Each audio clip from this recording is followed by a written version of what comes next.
so much. I love you so much. I love you so much. I love you so much. Hello, all you positive heads out there. Thanks for tuning your beautiful brainwaves into another episode of the Positive Head Podcast, where we are firmly convinced that creating success and happiness is rooted in understanding the ultimate nature of reality. And the fact that as human beings, we are all immensely powerful fractals of the one and only source consciousness, which creates and animates all things. Now, of course, understanding this powerful truth is one thing. Applying this incredibly empowering wisdom to everyday life, well, that's another. Which is exactly why we provide you with a fresh serving of soul food for thought 5 days a week to help constantly remind you of what matters most. You are it. And I'm your host for the day, Erica Middlemiss. I am just another reflection and extension of you who will be here filling in for our beloved host, Brandon Beecham, leading the way to ensure your perspective is consistently expanded, your vibration is constantly elevated, and your heart is overflowing and full. Also, this episode of the Positive Head Podcast is being brought to you thanks to the support of Gaia. If you're not familiar, Gaia is the go-to source for streaming consciousness content online. And you can sign up for your first month for only 99 cents at gaia.com/positivehead. That's spelled GAIA.com/positivehead. Check it out.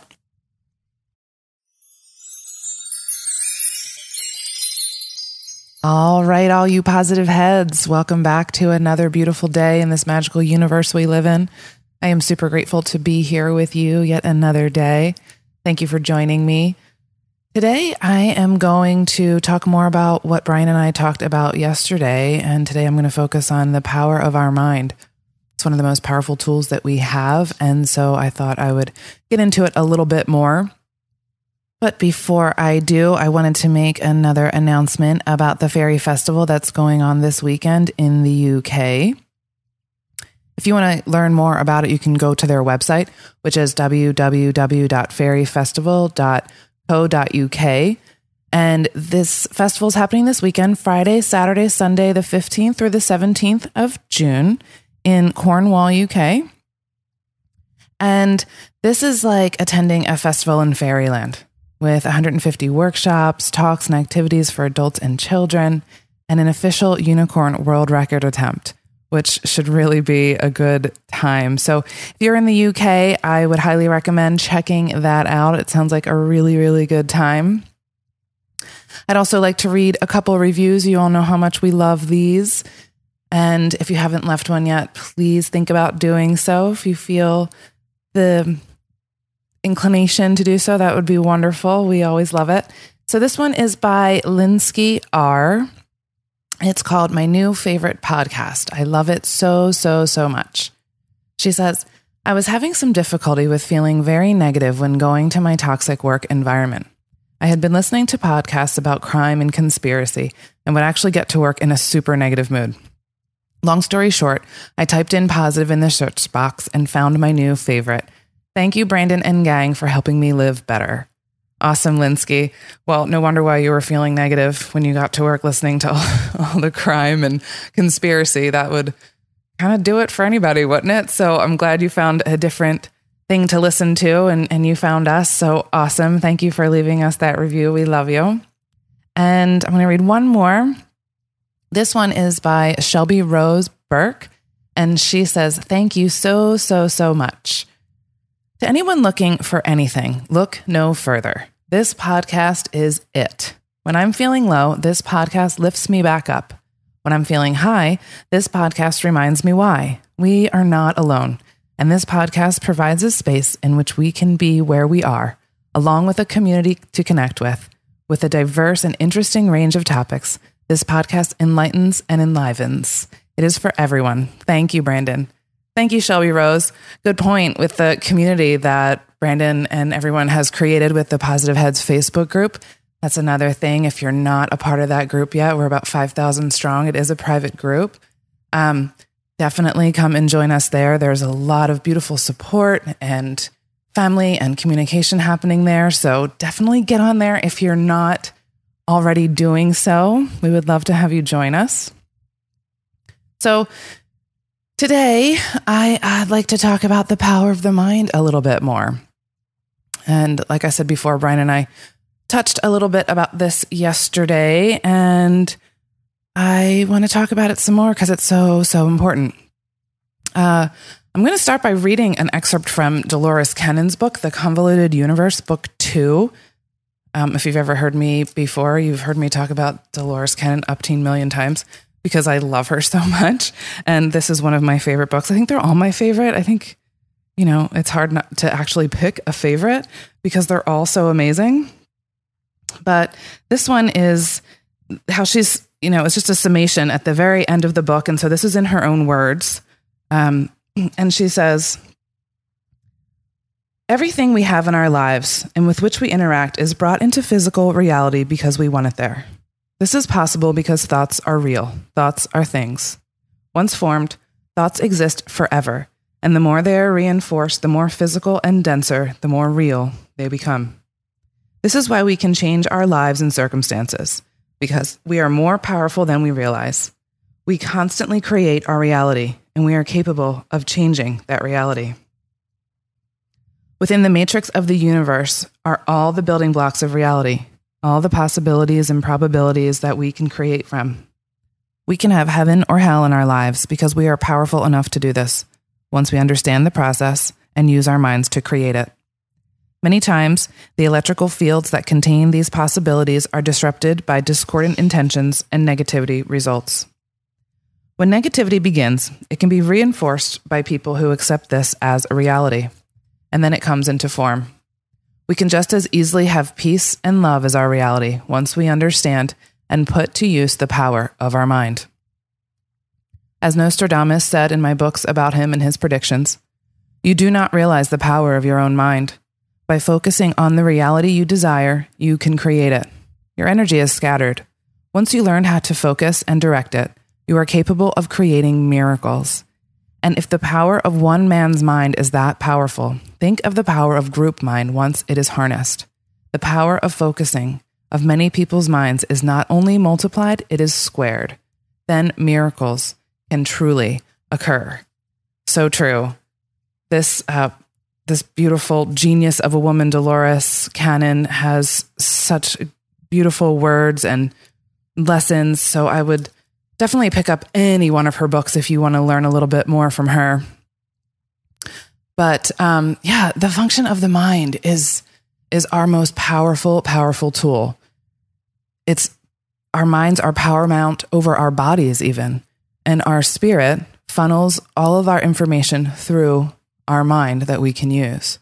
So we are mind, body, spirit complexes, of which the mind, again, our most powerful tool. The thing that's so difficult for us, I think, sometimes to wrap our brains around is that we have these two conflicting sides. We have our conscious, we have our unconscious or subconscious, whatever you'd like to call it. But there's this veil that exists in between the two, the conscious and the unconscious.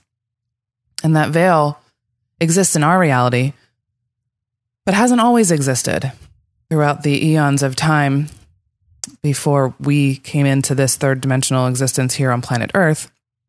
There were others who lived third dimensional lives on other planets that did not have the veil.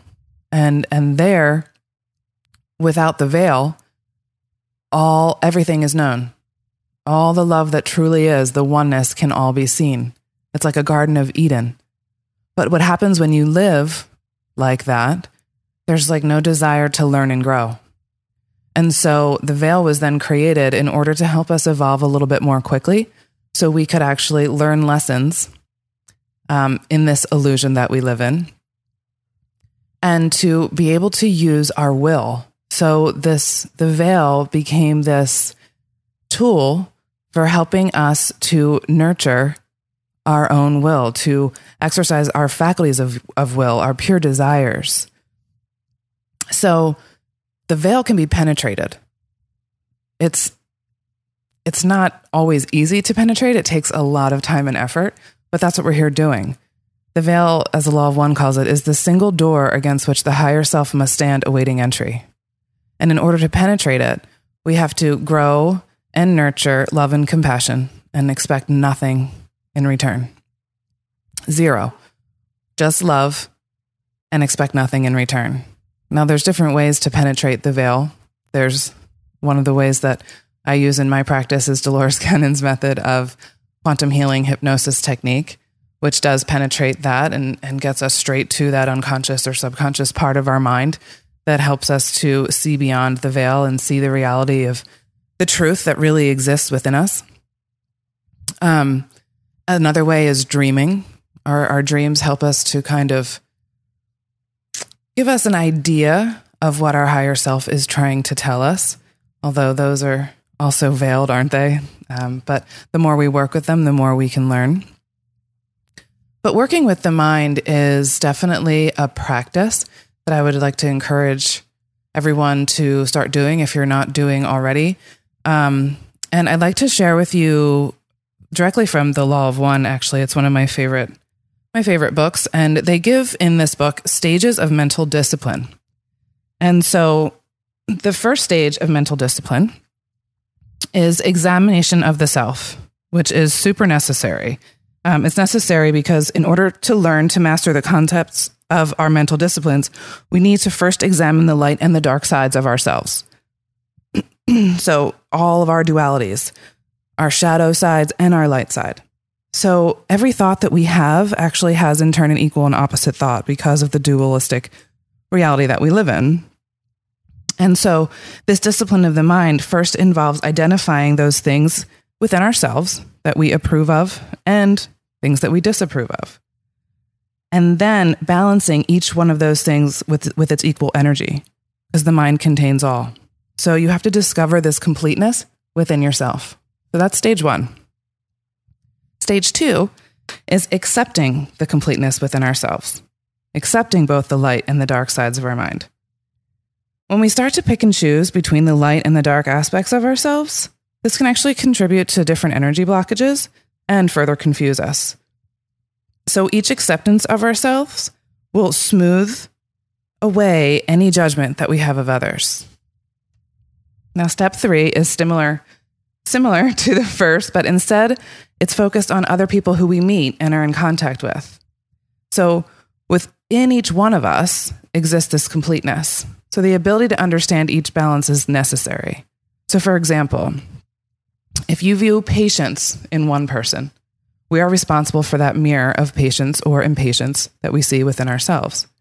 So when we view impatience, it's necessary for our mind to be understanding of the impatience or patience. Get it?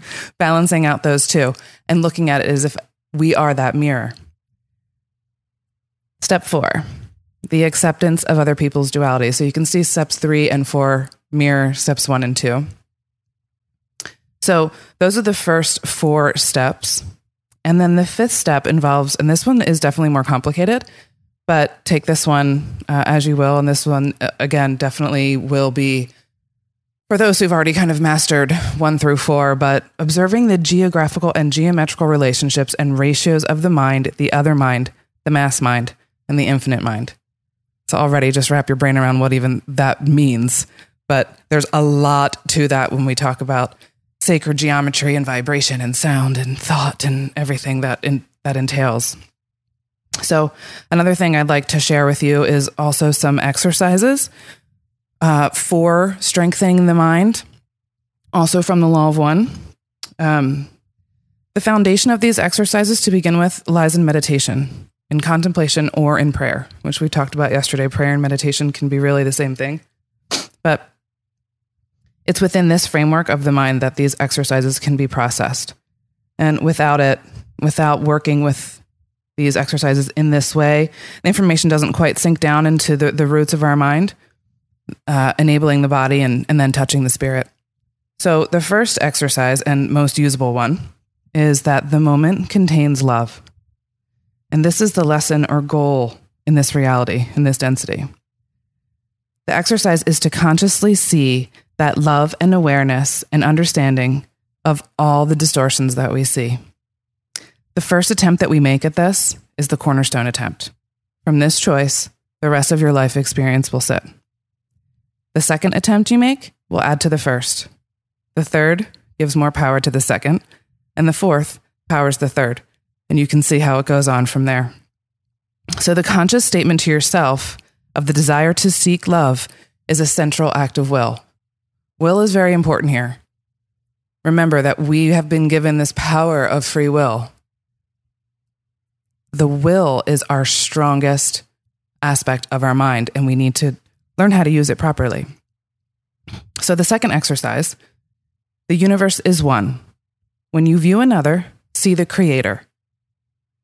Exercise 3, look into a mirror and see the creator.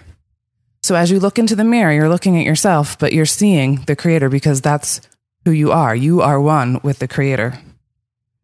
Exercise 4, look at the creation around you and see the creator. So this one is actually fun. I like to do this when I go out in public, especially grocery stores. You're looking at everything around you and everyone around you. You can even do this driving and see the creator. And I think this is especially effective when you see things that don't quite sit so well with you, because this is one of the ways that you can practice those first stages of mental discipline. Look at that and say, that is me. And then putting in those balancing exercises, like say you see someone being impatient, finding the patience within yourself or the impatience within yourself. When we can practice these exercises and these disciplines, the power of our mind becomes stronger and stronger and stronger, just like I talked about before with the cornerstone attempt, and each attempt gaining power upon the next. So I actually found a clip from Gregg Braden, who is also going to be a guest. We're really excited to have him on. He's going to be on in July at some point. So probably towards the end of July, you'll hear him. But this clip I found from the mindfulness meditation page on YouTube. It's called How to Stop Negative Thoughts and Feelings.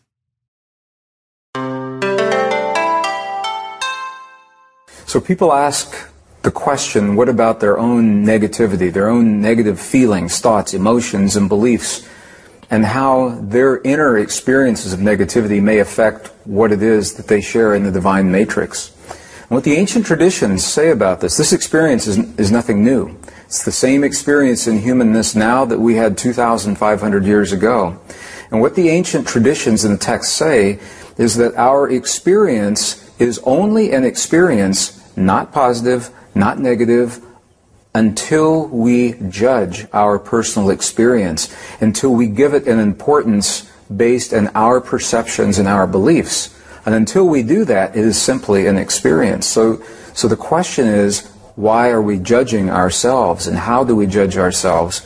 And the healing comes from allowing us to feel whatever it is that the world gives to us to feel, and to acknowledge that feeling and say, yes, this is a feeling.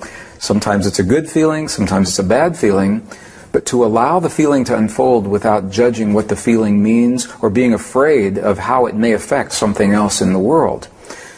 The feelings that we call negative are simply indicators, indications that something has crossed our path that now is inviting us to examine this experience. Why do I feel this way? What is it saying to me? And they become a problem only when we ignore them, when they go unresolved, unreconciled feeling is the term that we use. When the feelings are unresolved and we bury or mask our hurt or our frustration or our anger or our jealousy or our rage, and we do that month after month, year after year, and that feeling is buried inside of us looking for an expression, that's where we begin to have the problems. But the feeling itself, when we have a feeling, I have negative feelings, and I don't judge them. I say, I'm having a feeling about this person or about this situation. And then I have to check with myself and say, why am I having this feeling? What does it mean to me? What is it telling me about my personal beliefs and my personal experience? And in that way, the negative feelings become our best friends because they actually serve us rather than hurt us. And it's all based in our beliefs and the judgment that we attach to that experience.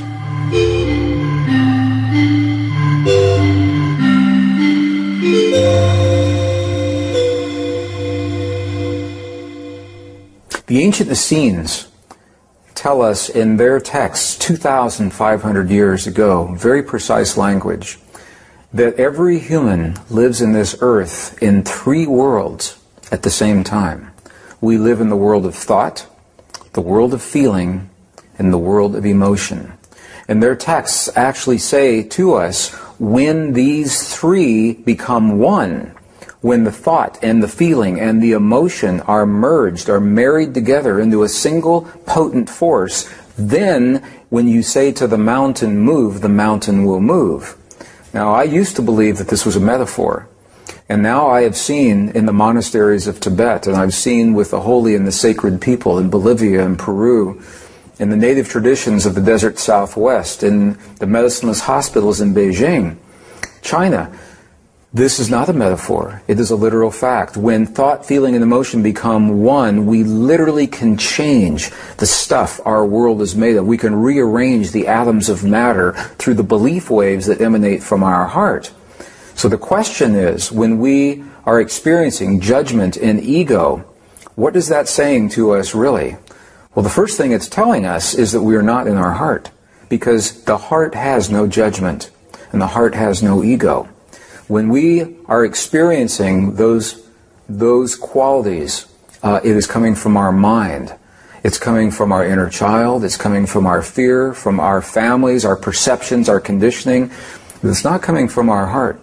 And this is so interesting to me because I'm using the English language now. And in the English language, the language is not designed for this conversation. Other languages are. Sanskrit, for example, ancient Sanskrit. In Sanskrit, there is one word that means the energy body of the human, for example. It is prana. In English, there is no single word for prana, so we have to take other words, put them together.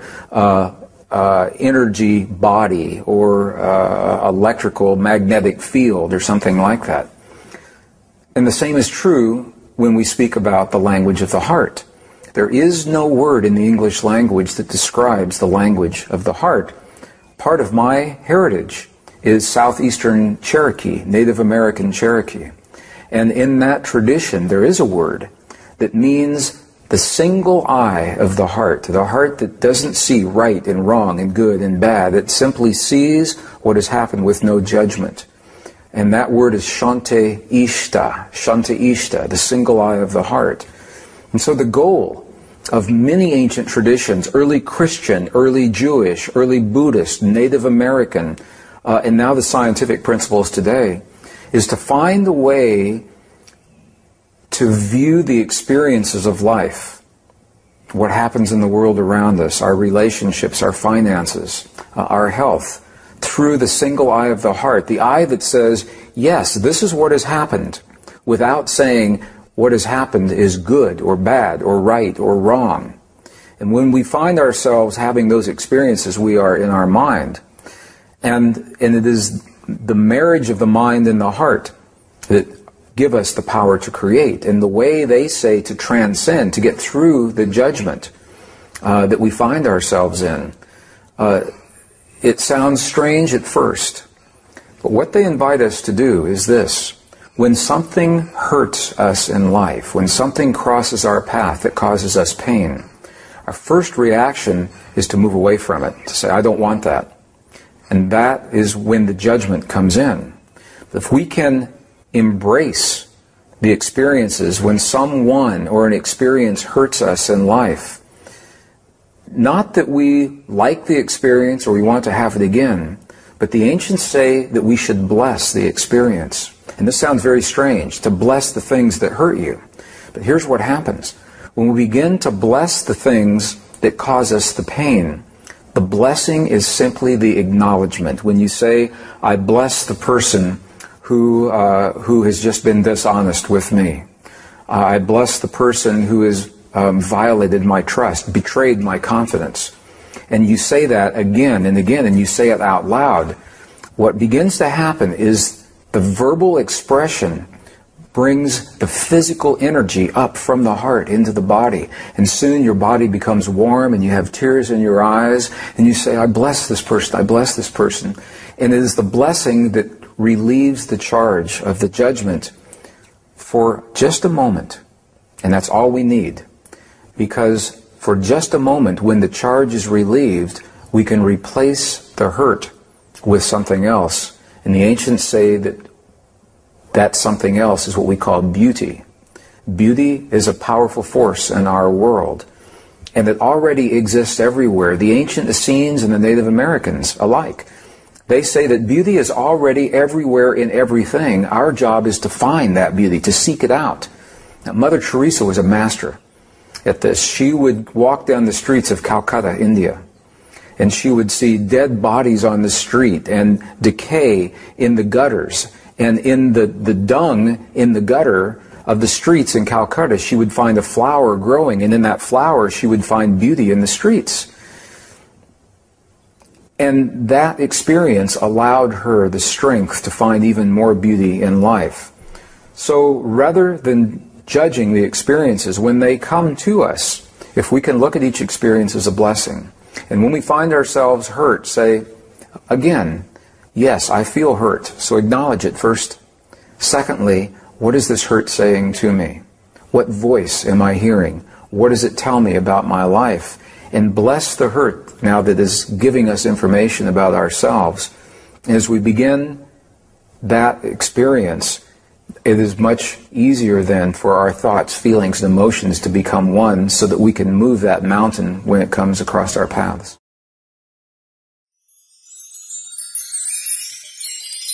So what he talks about here is what we experience, we share in the divine matrix. So kind of like how Bryan and I were talking about yesterday, all of our thoughts, all of our emotions vibrate out into the planetary whole, which is the divine matrix.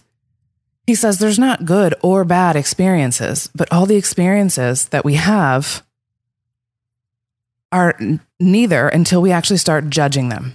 And our perceptions and our beliefs are what determine whether we feel like it is good or bad. So feelings are just indicators, and problems only arise when we ignore them. They're just an invitation for us for examination. They're catalysts. So just like we were talking about in the stages of mental discipline, they're an invitation for examination of these mental disciplines within ourselves. So these negative feelings, if we feel them as negative, right, can become our best friends. Like, what are they teaching us? What are they trying to show me? How am I going to balance this and accept this within myself? He talked about the Essenes and some of the ancient practices throughout the world. The Essenes said we live in three worlds: thought, feeling, emotion. And when they become one, we can move mountains. That is so true. When all these three things come together, then we truly can create our reality. When we actually have a grasp and use our will to put those three things together, this is where true manifestation comes into being. And coming from the heart, always try to come from the heart, seeing the love in every moment from these exercises, right? The first moment contains love. Love comes from the heart. The heart has no judgment. When we judge, it's only coming from our mind, but our conscious mind, from our perceptions and our beliefs that we have created throughout time within ourselves. So a lot of this is like having to go back and erase some of the programming that we've put ourselves through in our lives, right? And learn to focus back on the heart so we can see the love in every moment. So he talked about the goal of ancient traditions. It's a way to view our experiences through the heart and finding a way to do that. And once we are able to marry the mind and the heart and allow those two to communicate in a really effective way, that's how we create. That's how we manifest. So if we can embrace every painful or hurtful experience and we can actually bless them, he said this creates acknowledgement of it. But also, blessing it releases the emotional charge and creates the beauty. And I love this, every experience that I've ever had in my life that is painful or hurtful, I love that I can look back on it now and be grateful for it because I have learned so much from it. And that's the thing, we have to learn from it. If we don't look at the lesson or learn from it at all, then it's like it was almost for nothing. Like, how can we take that experience and turn it into a positive for our own growth, for our own benefit, and learn to see the love in it? In this way, we can look at it like that as blessings. It allows our thoughts and our feelings and emotions to become one. And this way, we can truly move mountains. It's true. We absolutely can. I promise you, it is possible. We always talk about manifesting and creating, but this is the way to do it. Come from the heart. See every moment in love. And with that, y'all, I am going to sign out for the day. I hope you all got a little something out of these exercises and words of wisdom from Gregg Braden. I asked my fiance Bryan to come and sing our outro song today. This one's another one of my favorites of his. It's called Standing Strong. Until next time, y'all, thanks for listening. Also, if you're craving more consciousness elevating content, be sure to check out Gaia, which is the go-to source for streaming consciousness content on the web, where you can stream an incredible 7,000 plus exclusive videos covering 5,000 years of wisdom. As you all hear Brandon constantly say, it is a daily conscious effort to maintain an elevated vibration, and if you're looking to journey deep down the rabbit hole to do so, then Gaia is the best place we know of to do it, period. And you can sign up for your first month for only 99 cents at gaia.com/positivehead. That's spelled GAIA.com/positivehead. Check it out.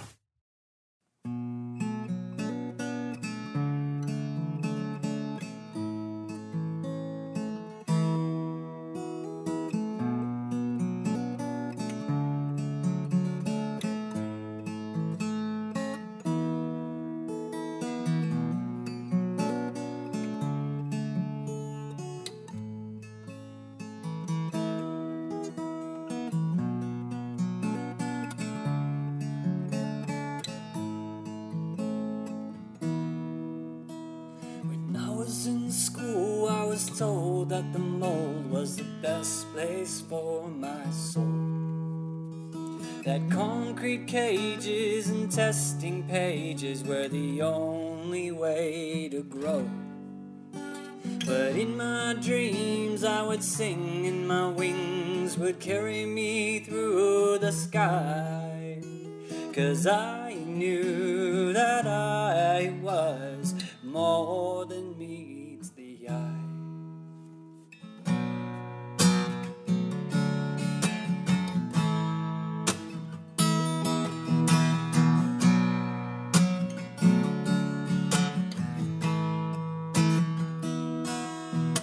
Now here I am, a man who has grown to know himself through spirit.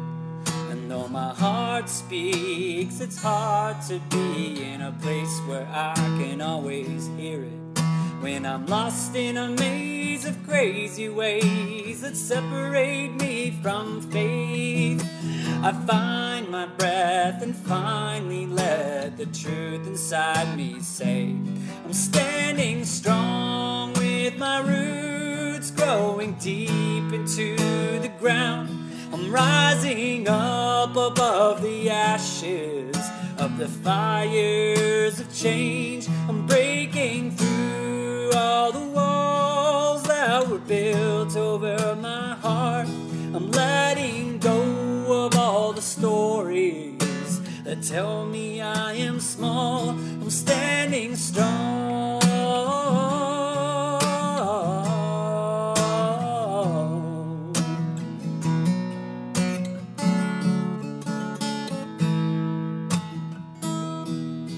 It's an insane world with an outward twirl, with a tide that loves to swell. And trust me, I must be a little bit rusty at navigating it well.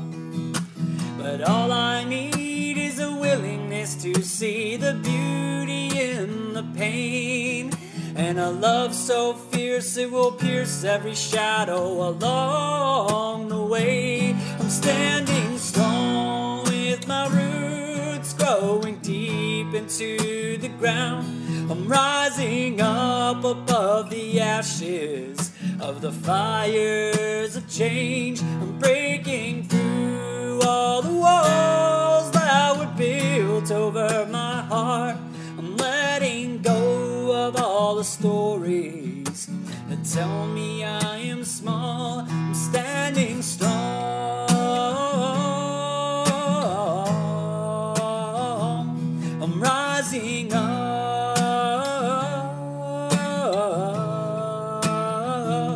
I'm breaking through.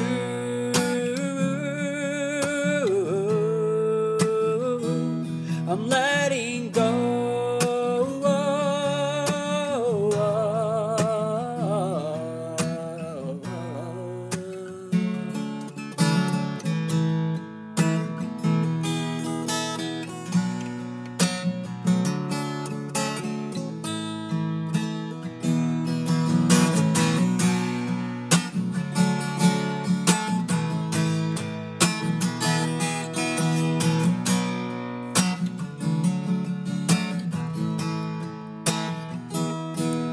Standing strong with my roots growing into the ground.